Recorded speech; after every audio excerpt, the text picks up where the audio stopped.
This is part 2. We had a lovely chat in part 1. I am a personal transformation coach, really, because I use various different modalities to help people optimize their health and happiness. Call it getting high on your own supply, right? We've basically got our own chemist inside us. What's really interesting at the moment, John, is more and more athletes are talking about breath work. So Djokovic, he uses conscious breathing. Rory McIlroy, a couple of weeks ago, was talking on a video on YouTube about how he was using calming breathing methods to really mentally focus on his game. So it's really, really exciting because I think breathwork is exploding generally in respect to the various different ways that it helps people, but particularly in the sports and therefore fitness arena.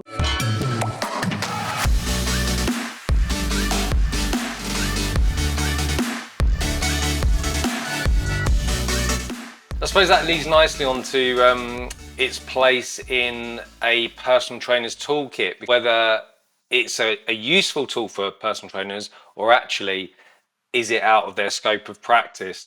Yeah, so I think it's absolutely a useful tool, evidently, and I think it will be to personal trainers, once they hear it, even hopefully from listening to this podcast alone, right?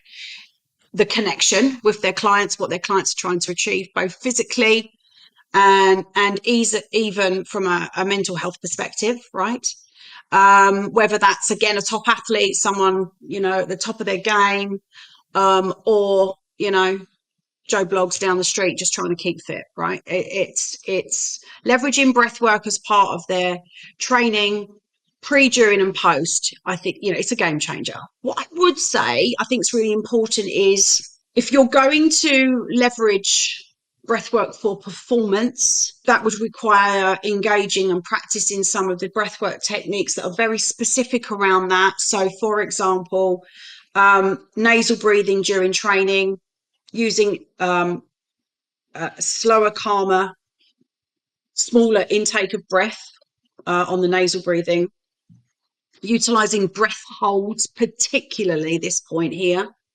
So holding your breath, building up your tolerance to CO2, etc., improve the release of oxygen to the cells. That type of domain, amazing for your clients, but please, please, please, please get trained properly. Please, Yeah, please, please. a YouTube video doesn't quite cut it, is what you're saying. No, you have to remember you are manipulating that person's nervous system. You are going to change their physiology. There are certain health considerations that would mean that if you had any of them, you shouldn't do it. It's a risk for you. I don't know if you know that. And again, this is one of the downsides of just using YouTube videos. Yeah, no, didn't know that. I'll give you an example because this hopefully will help people understand why I say please get trained, right?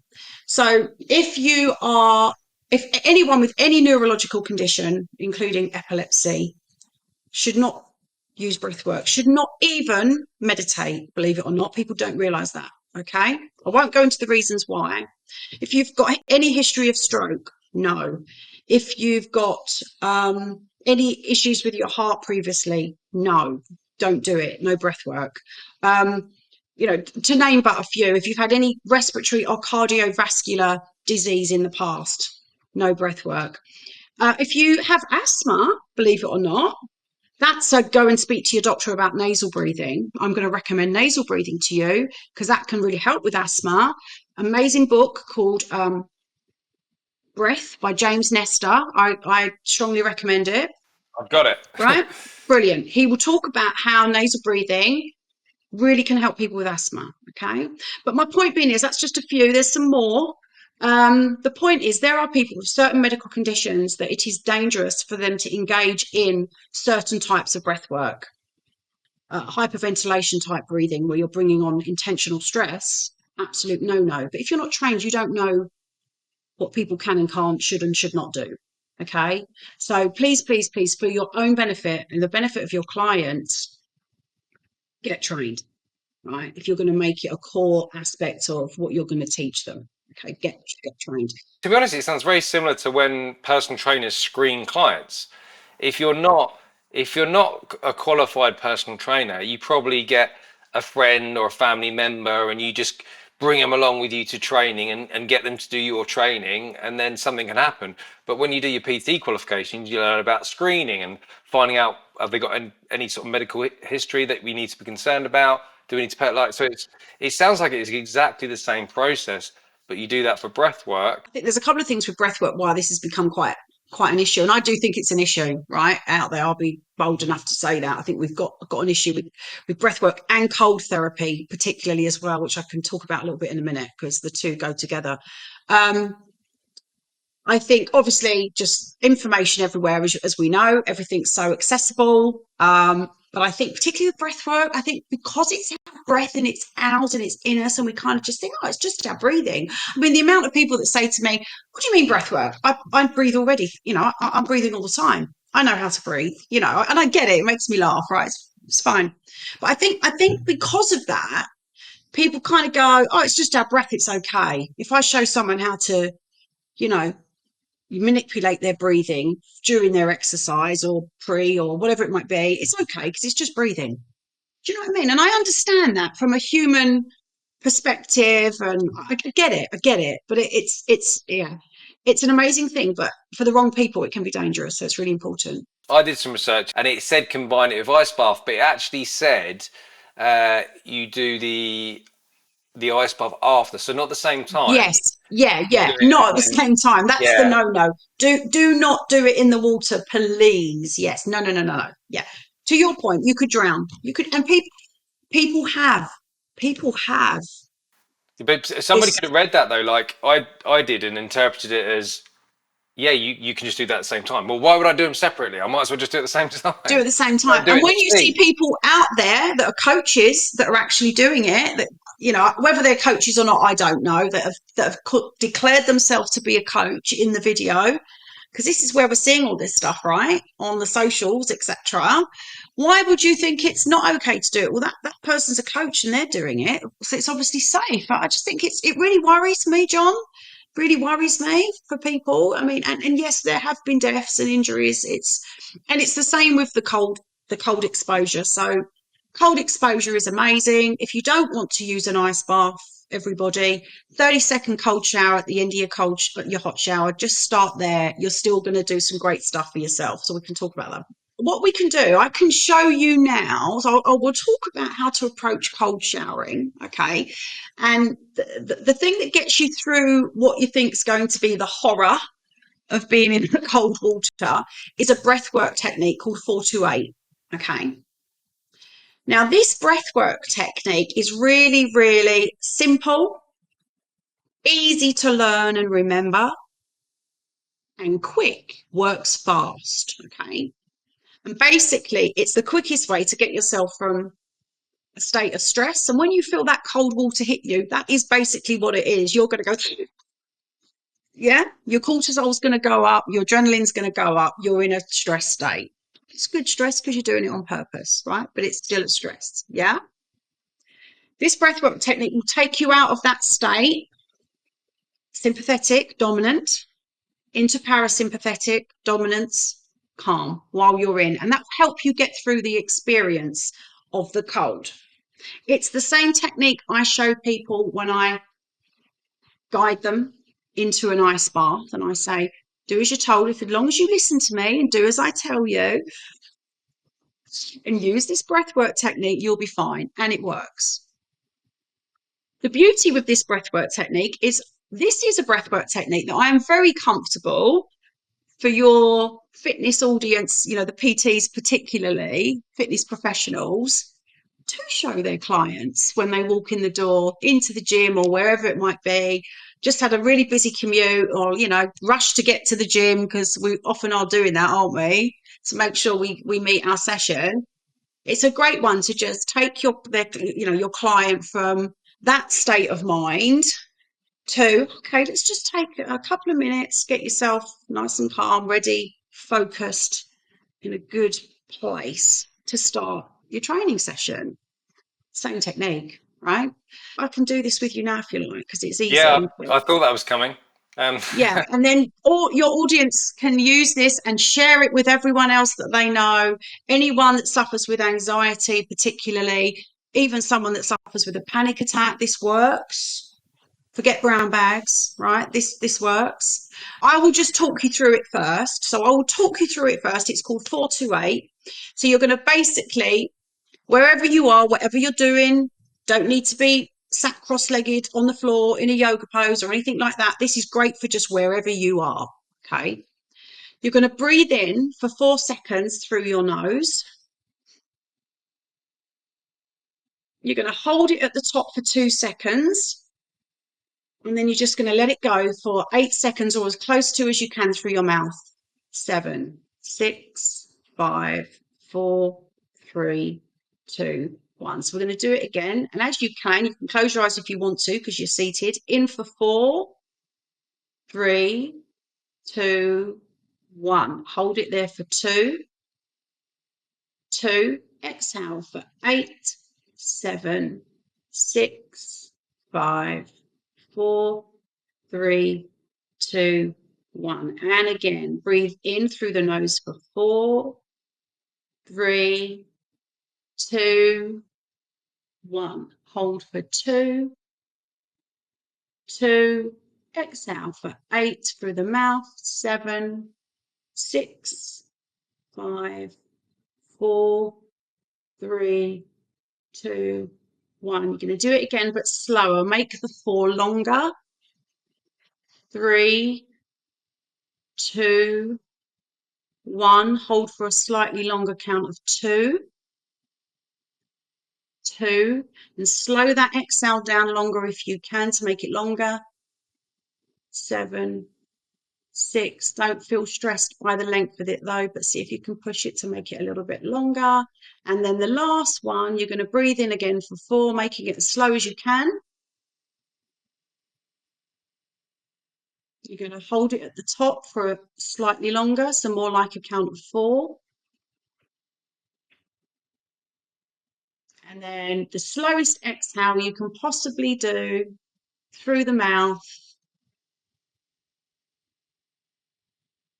And then when you get to the end of that, just take a nice deep breath in through the nose, John. Never through the mouth, through the nose. And that's it, you're done. Now I'm hoping you can feel a difference in your state of being. I feel chilled. Yeah. Yeah, it instantly relaxes you, doesn't it? Instantly relaxes you. Instantly relaxes you. And again, it's pure science. It's pure science. It's physiology, however you want to call it. That is very real. Your oxygen, your CO2, the levels have changed through you changing your breath. That has controlled got your cortisol, effectively in this example, got your cortisol down, got your noradrenaline down wherever it was, from wherever it might have been. Even if you felt quite relaxed anyway, it's still going to have brought it down, and you're calmer. If anyone wants to start with cold showering and is like, I'm really put off because I know when that cold hits me it's going to feel terrible, and I'm not going to stay in, what's the point, I hate it, I hate the cold, I can't do it, all the usual understandable human responses that I get when I talk to people about cold showering.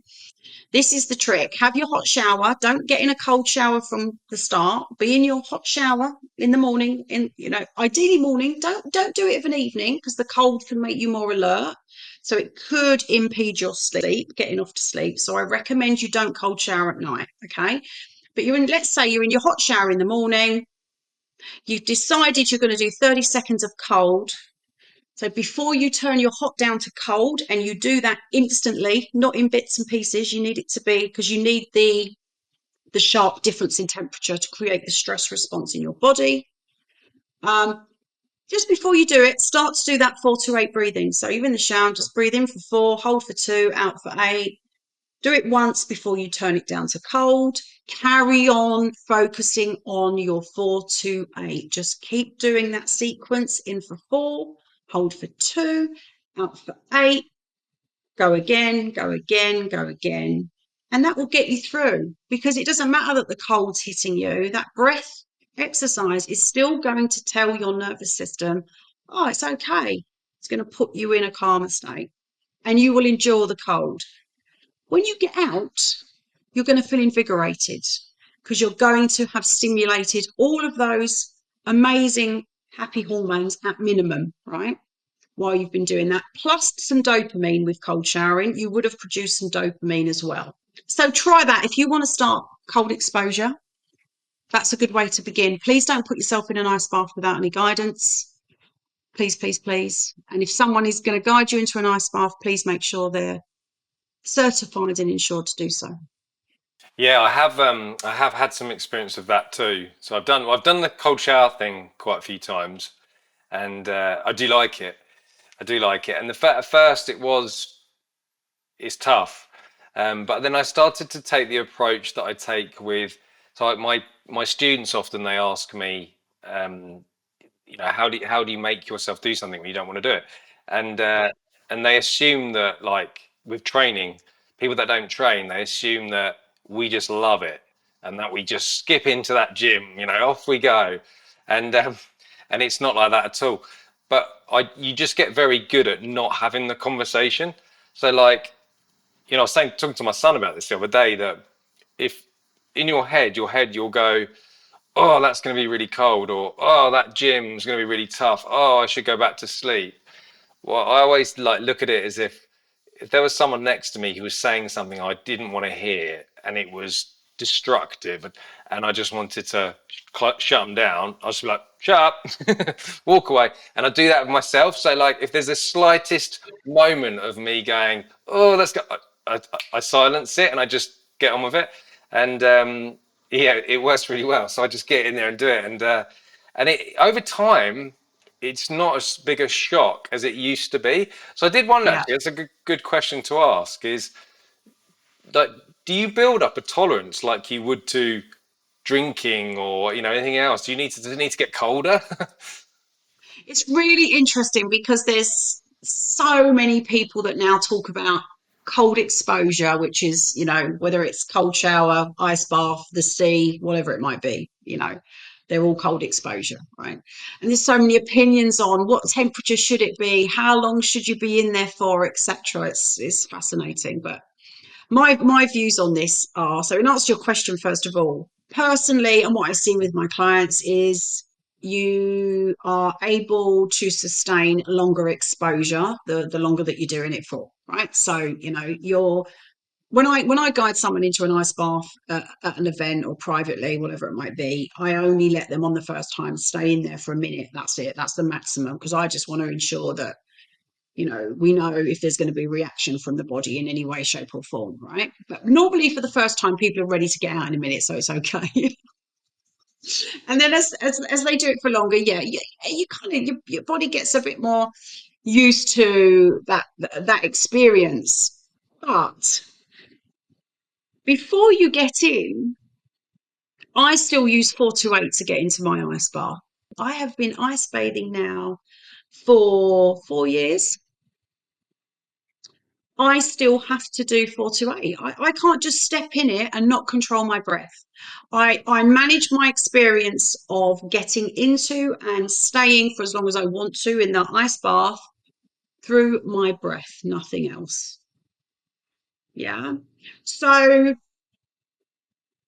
I don't know if it's I think you build a capacity to remain in there longer, but the ability to get in, the mental battle, like you just talked about, I've stood there and gone, I don't want to get in here. I don't want to get in here. I don't want to get in here as well. Because I know when I first get in what it's going to feel like. I also know it's going to be an amazing experience once I've got through that using my breath.